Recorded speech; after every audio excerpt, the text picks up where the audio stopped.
so we're going to talk about it. This conversation is long overdue, but I feel like it needs to be talked about. So, we're going to talk about dating and age differences and life experiences. Okay, so I can only go off of my own personal experience. Okay, I mean, there is no rule to how to do this.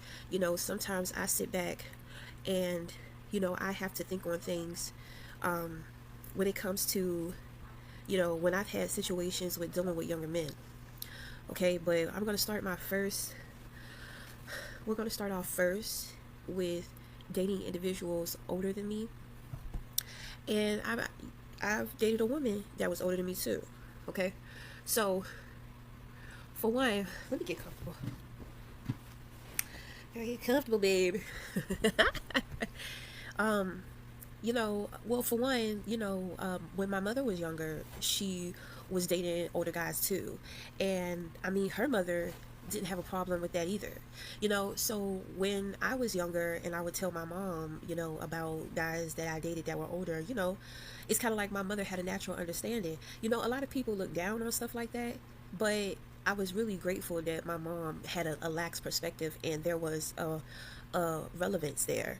I mean, not relevance, but resonance. You know, because I'm my ever since I was a girl, ever since I was a little girl in school, I've always had a crush on a teacher. Every grade, it's always been a teacher, and of course, your teachers are way older than you, and my mother also knew that too. So I mean, I guess in a way she could kind of just see it in me. And she had a conversation with me one time. She told me that she understands because, I mean, older men are more mature, So, I mean, later on in life, I found out that wasn't totally true, but from the majority of my experiences, yes, that is true. And people say when young women like older men, like, oh, she has daddy issues. Like, I don't have father issues. You understand what I'm saying? Like, my father was there. Um, he and my mother was separated. I mean, but my father was there. I could call him anytime I wanted to. He's in the next state over. So it's kind of like you can miss me with all the bullshit. Why wouldn't you expect? Why wouldn't you expect for me to be attracted to something older, somebody older? So a lot of issues in which that I ran into, because it's kind of like different eras. Like when I was 16, I was dating a guy who was 22, and I was dating a guy that was 27. So, there's, of course, I'm still a minor. So an individual may, or people may see that as, well, something is wrong. There's a bit of an imbalance there, with the older individual or what have you. But at the same time, I have been 26, 27 years old, and I have dated a 21-year-old. Okay, so I mean, I do not, you know, because there's this thing, it's kind of like the boundaries. Well, what is the boundaries, when it comes to children? Well, my thing is that everybody knows that you shouldn't be fucking around with a minor. Okay, and it's a little iffy and a little shaky when a person is between the ages of 18 and 20. People kind of feel weird about that too, because it's kind of like you're just kind of coming out of being a minor. You know, certain the idea of certain things do kind of freak me out. Like when I used to watch like a lot of porn, I noticed how, some of the women, I'm just like, damn, like where's her titties? Like I didn't know anything about sex trafficking. I didn't know anything about women, young girls being kidnapped and forced in the sex industry and all this type of stuff. So, I would notice certain things, and even when it came to the men, I'm just like, why does this guy look fucking young? Like I don't, so because whenever it came to me, dating individuals who were older than me, it's kind of like they would have this questioning about themselves and who they were, and like, oh, I'm messing with this young girl, and like I feel like a pedophile, like I'm 10, 15 years older than her, like when I was 25 she was still a baby and all this type of stuff. Well, my thing is, like, cut the shit, because that's the way in which that you're perceiving things, but that's not the way in which that it is. If you was 25 years old, you're not going to mess with me while I'm 10 years old unless you're a pedophile. You understand what I'm saying? So sometimes older men, what I notice is that their way of thinking be ridiculous sometimes. And it upsets me because it's just like, okay, I get it. You can have your opinion, you can have your thoughts and your feelings about things, but at the same time, it's kind of like, how dare you judge me in that way, and that's not even the situation. Like, that shit throws me off. It's very offensive, and honestly, it hurts my feelings. So um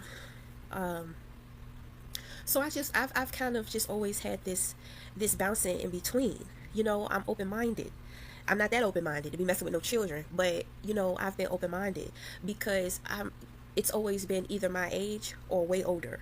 Every once in a while I've met somebody who, the youngest I've dated was 21. And like I said, I was 26, 27 at the time. So but there's always kind of in the beginning, when it comes to age differences, there's always, to me, it comes off very arrogant, and it turns me off.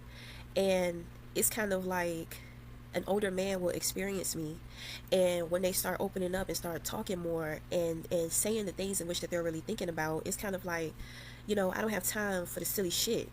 Like, you acting like these young boys out here. If I like season, I like experience, and I like maturity. And it's kind of like, you're so not giving me that right now. So rather you're young or rather you're old, you get the X. So how does that feel now? So anyway, to me, it's very offensive, and I don't appreciate it. It does. It hurts my feelings. So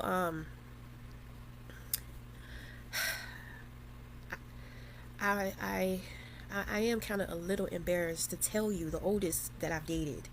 But I mean, he was in good shape. Shit, he took care of himself.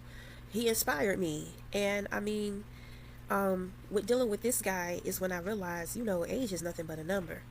And sometimes you expect that somebody is older and they're more mature, that they're a little more confident and comfortable within themselves. But I mean, that's not always the case. Okay, so I'm gonna just tell you, I mean, this guy was 72 years old, and he was Buddhist, and we met. How old was I? I think I was about 33 or 32 years old. He actually stayed at the senior home across from my apartment complex. So he and I met, and I mean, when he told me his age, I didn't believe him.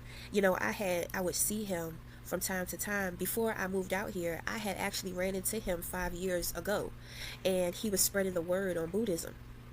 And so later on, we were reconnected because we kind of stay in the same area. So I mean, he was healthy. He walked with spunk. He walked like a young man. When you talk to him, he was just a very happy man, a very happy guy. You know, and he loved Buddhism, and he loved teaching other people about it, and he loved talking about it. Um, I went to his home, and I mean, he had books everywhere, self-help books. He had, books on Buddhism, and he had a big old gong, you know. And we started off as friends, you know, but he never came off as if he was insecure about the situation. You know what I'm saying? He was never insecure about his age. He never came off that way. Now, when we began to grow a little closer, and I kind of wanted to move things in a different direction, that's kind of when I began to see certain things about him. Like, he started acting like he was disgusted with himself, like he had dentures. Like, I fucking know you got dentures. I have partials, like I got teeth missing too.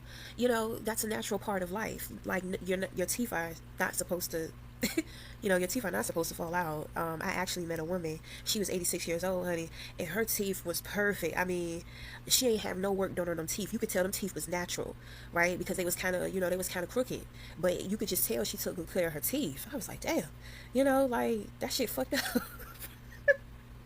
I'm younger than her, and my shit fucked up. But anyway, my thing is that I understood, and that there was a resonance there. So So he felt weird because he's just like, you can hear, my dentures like clicking together and all that type of stuff. And I'm just like, brother, I've been hearing your dentures click every time you fucking talk. Like, I don't really care. Okay, so I just kind of wanted to play around with a little intimacy. He wasn't really connective, and I can be a little aggressive. So I can understand that maybe he felt a little uncomfortable.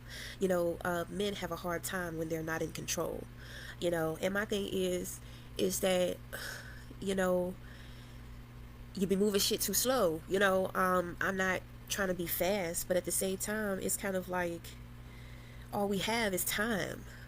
This man was talking about taking me to Thailand and us just living our life out in Thailand, you know. So I'm just like, well, you talking big shit, like you serious like that, Of course, I wasn't in love at this point in time. It just seemed like he just didn't give me enough time because he just moved so slow. We didn't really talk on the phone, and he was very busy because he's very active, in his temple, and so I just kind of went with the flow of things.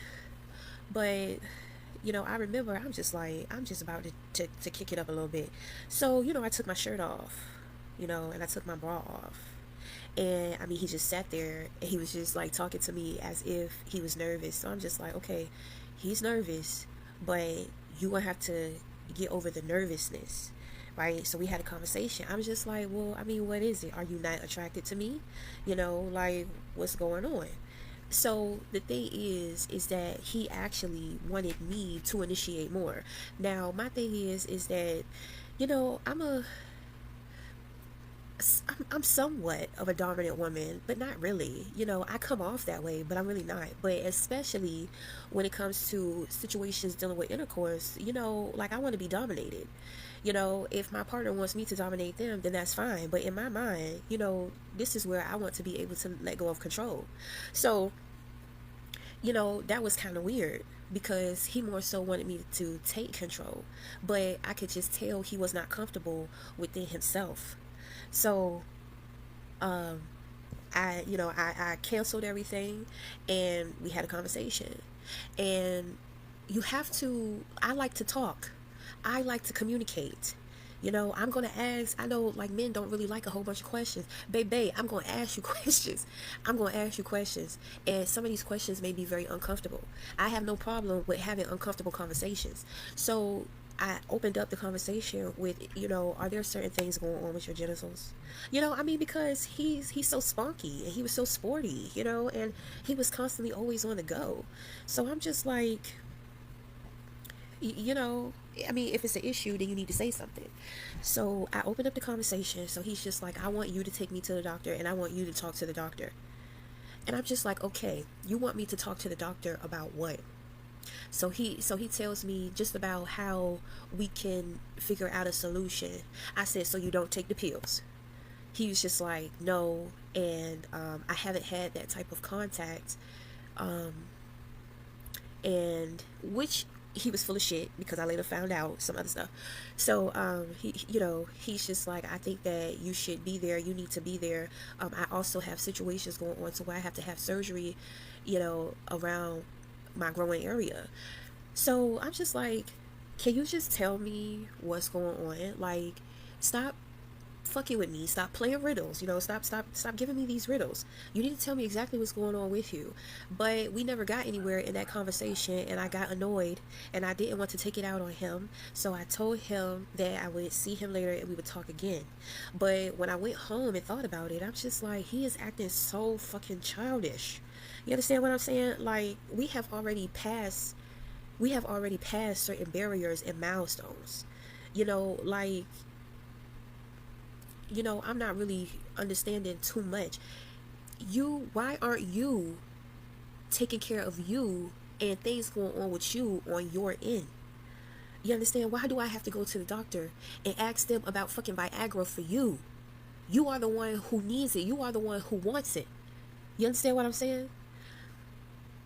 And I just couldn't understand, because I told him, I said, well, do you want to handle your business, and when you get more clarity about things, because see, he was holding back, he was trying to act shy and shit, and I'm, like, maybe he was kind of shy around that subject. I did my best with having compassion, but at the same time, later on I found out, he be out here chasing these women, women younger than me, and I'm just like, well, damn, you sit up here chasing people younger than me, and it don't seem like it don't seem like you too worried about, you know, because when I said chasing, I mean, he trying to do stuff. So I said, well, damn, is it my age? Am I too old? Like, damn, um, but the thing is that the woman that he was chasing, uh, I mean, she was just kind of more of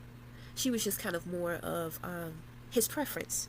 Okay, so I was just like, well, okay, like, what we're gonna do, we're just gonna be friends then.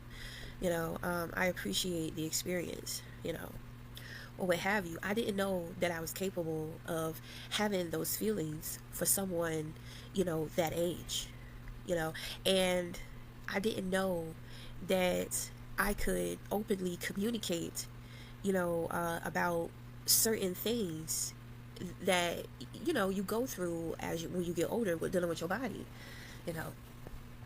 But he was the oldest, but I had practice before him. So, um, the next oldest guy I dated, it wasn't us really dating. It was more so of getting to know each other, but we did hook up. Okay, so this guy was 67 years old, and he was, when I met him, he saw me walking, and it's kind of like when he saw me, I just brought him to life. And he just started speaking, he just started talking, like preaching to me, and his words were very inspiring.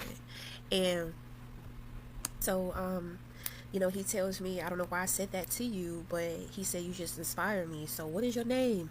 What's your number? And all this type of stuff. So we ended up meeting up for dinner, talking, and he tells me his wife passed about a year ago. And I'm just like, damn, that shit's still fresh.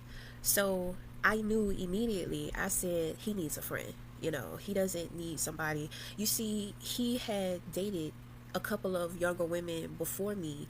He was looking for comfort, but the thing is that nobody that he dealt with could really understand what he was going through.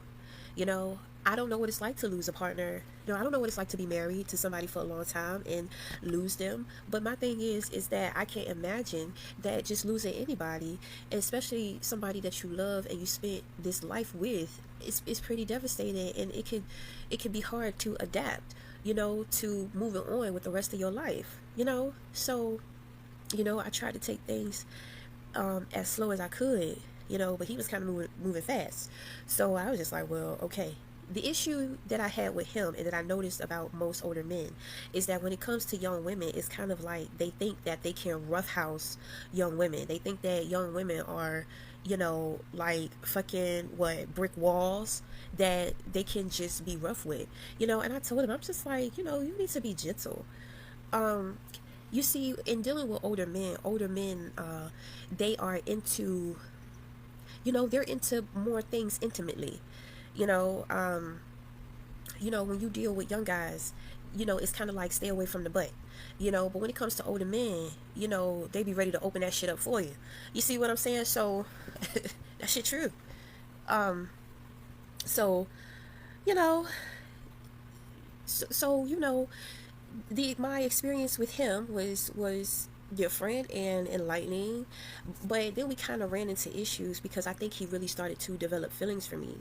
And there were times to where he would come and he would pick me up. This is the time to where I was living in Richmond, and I would be, I live with my sisters, and I mean, we had friends over. It's kind of like whenever he saw me with other young people, it kind of just triggered him.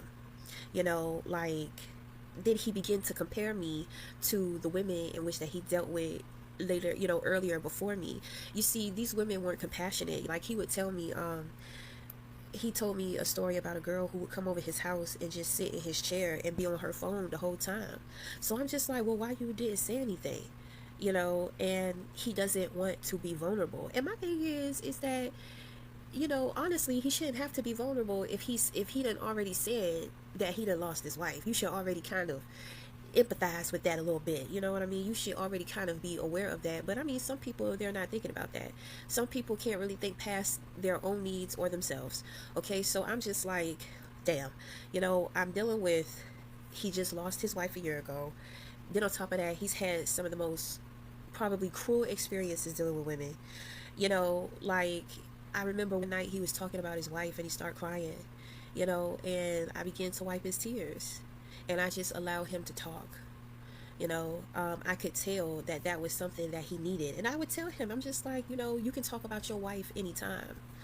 He had female friends, but it's kind of like the people he dealt with, everybody just seemed to have a rude humor. I know comedians are that way, but haha, like I said before and many times, like I can take a joke, I like to laugh, but I don't find too much shit funny. You know what I'm saying? Like, carry that circus shit, carry that clown shit, because I can't deal with it. So, he would introduce me to female friends that he's had, and I'm just like, this man is being beat down, he's being ripped apart, torn apart, like, he's holding on, but this is, he don't really have no support, he don't really have no love around him. And of course I wanted to be that person, I wanted to be a friend. I wasn't trying to marry him, I wasn't trying to establish a relationship. He made himself very clear. He tells me, he's just like, I'm just worried about my son right now. Okay, but I'm just like, all right, now careful, because you worried about your son and you worried about yourself. I got a son too, right? I care about myself too. If I want to be selfish, I could be selfish and we don't have to do this at all. Or I could sit here and waste your time like the rest of the women did, that you have dated, them young girls. So the thing is that if I'm here for you and I'm being supportive to you, I need you to be a little more open. I understand that your situations are, like life has just busted open for you in a whole totally completely different way and you're trying to adapt, but you need to know that you have somebody who does care. So I mean, I don't know, I guess I was just too much. And it's kind of like he kind of began to resent me and I couldn't understand, because it's just like, because it's not all about you. Even though you're going through something, we're all going through something. He would tell me, he took me out to dinner, well, to breakfast with one of his business partners, and he was cracking jokes and shit, and he was trying to crack jokes on me. So I snapped on his ass, not in front of his friend, but I snapped on him when we got in the car. He was just like, well, you didn't have a problem with it inside of the restaurant. I said, because I didn't want to embarrass you. I said, but next time you need to be more mindful and aware of the things in which that you're saying. I really didn't appreciate the stuff in which you were saying up in there. It's kind of like you don't know what else to talk about, so you're going to sit there and target me and start trying to say stuff about me. You know, trying to talk about my age and trying to talk about young people. You know what I'm saying? Like, you weren't worried about that, and you weren't talking that shit when we was doing what we do. You understand what I'm saying? So he gonna tell me, he says, you need to learn how to take a joke. And I'm just like, well, I'll laugh when I find something funny. So so because my thing is that you see hurt people and they operate from a hurt place, right? But my thing is that, for one, I'm not hurting, and I can be helpful and I have been supportive to you in this situation. Just because you're going through what you're going through does not mean that you are not going to at least try or attempt.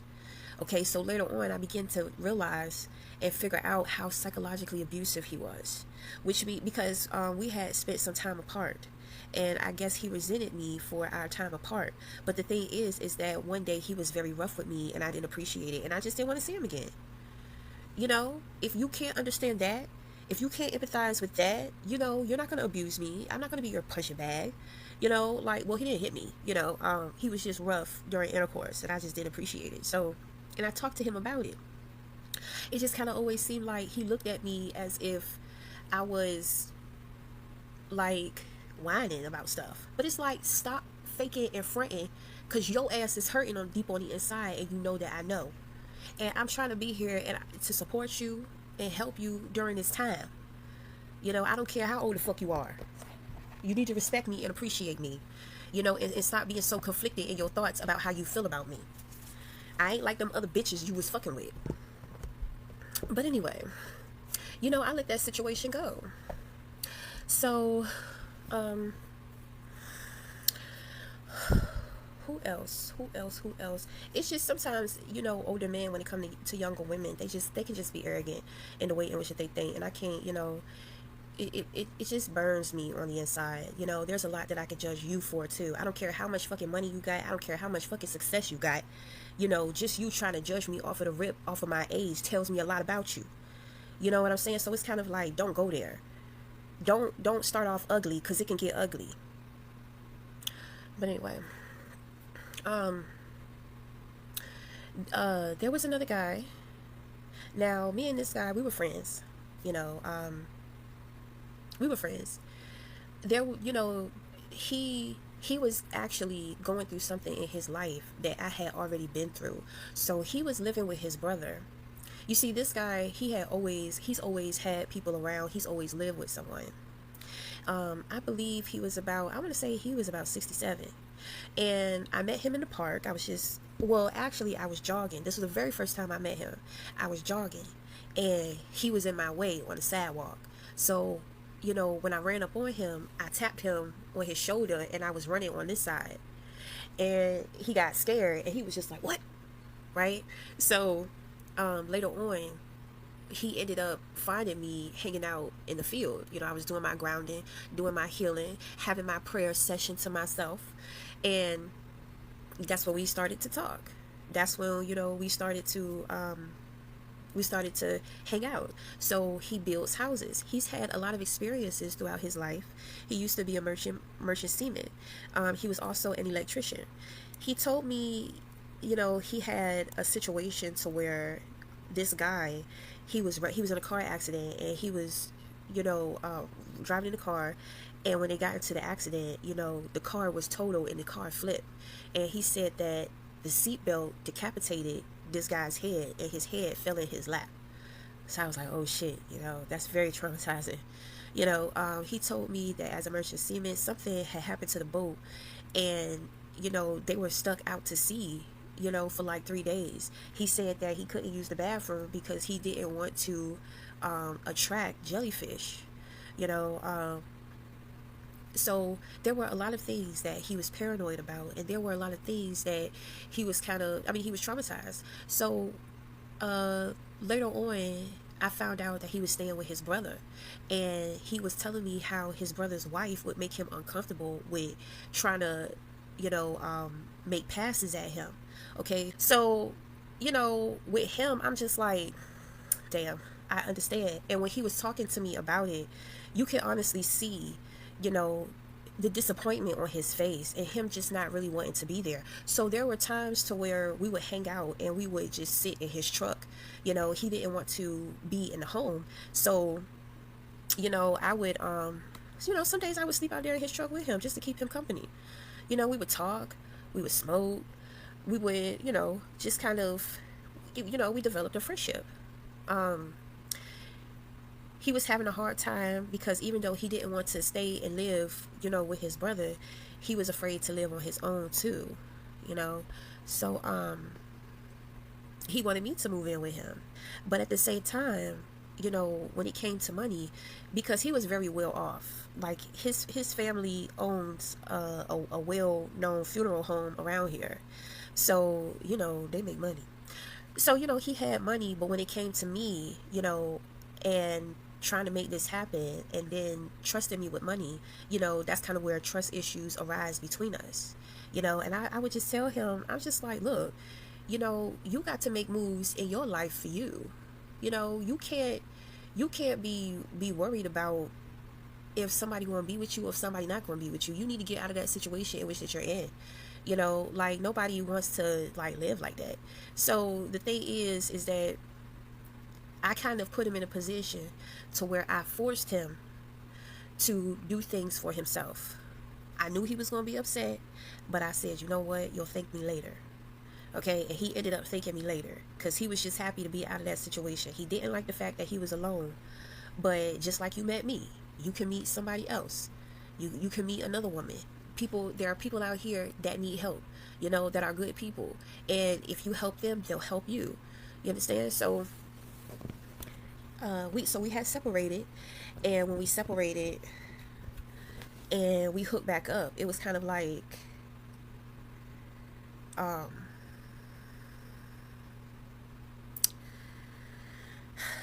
he would say a lot of sexual things to me. you know I was jogging, and this was down a different street, and he pops out of this house, and he was just like, them hips sure be jumping, you know and when we started hanging out again, he would say stuff like, I'm a sew your pussy up so can't nobody else have you. And it's just like,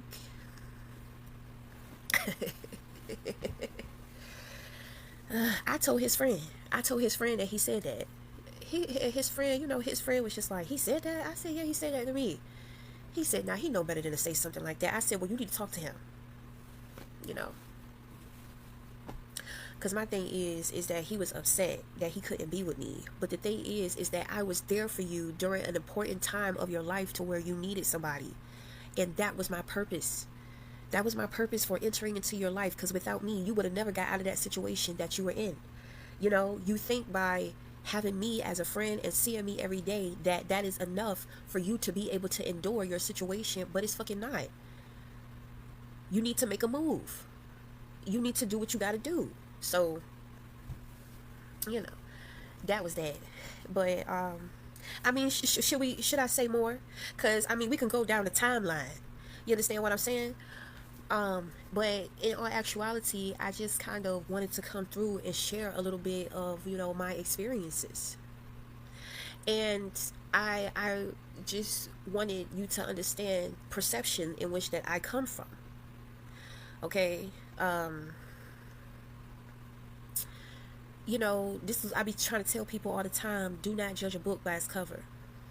You know, I don't really, if when individuals are judgmental right off the bat, it tells me that situation is going to be a disaster. If I confront them about being judgmental and they can correct it, then there's potential there. But, you know, because just like that guy dealing with those younger women and they all on their phone instead of trying to connect to him, trying to get to know him, I understand that people have those types of experiences. Now, I used to be a dancer, and the very first club I worked at was a upscale club, and I worked during the morning hours. So during the morning, the afternoon, that's when a lot of the older men were there. It was a predominantly white club. It was an upscale club. It was a predominantly white club. And so, of course, I was the only black girl there. So, all the white guys that had the black girl fantasy was my clientele. But even in that situation, because during the time to where I started dancing, I was kind of old. I was kind of old. I already knew who I was, so, it's a very competitive field, and I'm not a competitive person, you see. So, those girls, they were younger, they been doing this longer than me, and they had snatched bodies. So I'm just like, well, damn, I don't know what I'm gonna do. So I start using the greatest gift I got, and that's talking. So during the time to where I was dancing, I didn't really make my money with dancing or doing other stuff. I made a lot of my money with talking. Because a lot of the times men who go into the strip club, they're looking for something. They're looking for some type of relief. They're looking for some type of assurance. They're looking for something. It's not always cheeks clapping and, you know, they don't always want to be entertained. Some men want to connect, and if you go to the strip club often, it's kind of like you kind of begin to notice how, the women, it's kind of like they're running game. They're not really connecting to this person or talking to this person, and then it's kind of like they'll sit there, they'll entertain, they'll collect their money, and then they'll go to the next person, the next man. It's a business. So yeah, but in all actuality, a lot of men, they got this beautiful girl giving them all this attention, and then they end up giving them the money and all this type of stuff only to watch them move on to the next. It's a little disturbing, Because most men, some people get in their feelings. They don't always understand that it's business. So I would slip right up in there. Sometimes individuals would just come to me straight up, but I mean, my strongest point was talking. Okay, so and a lot of the guys were older, so they kind of wanted me to dirty talk them. We would also have stimulating conversations. um just kind of like, I don't know, just really good conversations. um I would, it's crazy because towards the end of my experience with being a dancer, I found myself counseling motherfuckers in a goddamn strip club. Oh my goodness. Towards the end of my experience, I ended up in some rinky dink ass club. It's just like, ain't shit popping up in here. These men, they come in here because they want to go to the bar and talk. So fuck it, we gonna go to the bar and talk. I'm not doing too much dancing or entertaining. So, I was reading this guy's palm, and he had a scar, on his heart line. So I asked him, I was just like, what is this heartbreak that you haven't gotten over? This is very devastating. So he had lost his son. Okay, so his son was about 4 years old when he died. So we ended up talking. We ended up, he just opened up about that situation dealing with his son. In between time, he would slip me money. He would order me food, get me something to drink. There was another guy that came in there, and it was crazy because the day this guy came in, I had my tarot cards. I never took my tarot cards with me. So I told him I do tarot. So he wanted a reading. I gave him a reading. He paid me for the reading. He paid me for my time. He bought me food. He bought me drinks and all this type of stuff.